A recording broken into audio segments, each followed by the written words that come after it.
In this video, I'm going to show you how to use callouts to ease documentation on your 4 series, 5 series, or 6 series mixed signal oscilloscope.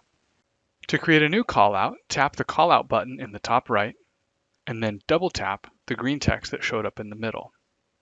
The 4 types of callouts are notes, arrows, rectangles, and bookmarks. Let's type in some sample text here.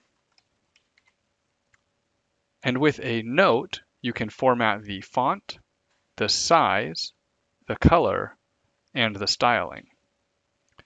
By clicking and dragging, we can place this anywhere on the screen. The second type of callout is an arrow. With an arrow, we now have a leader that's attached to our text box. We can now point at what we're talking about. The third type of callout is a rectangle. Similar to the arrow, a rectangle is now attached to our text box. We can place this rectangle anywhere that we need to on the screen, and we can resize it as well. The fourth and final type of callout is a bookmark.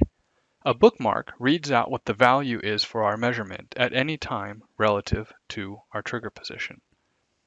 We can reposition the readout either using one of the multi-purpose knobs or simply clicking and dragging the target. These 4 different styles of callouts are available on all of the 4, 5, and 6 series mixed signal oscilloscopes with the latest version of firmware.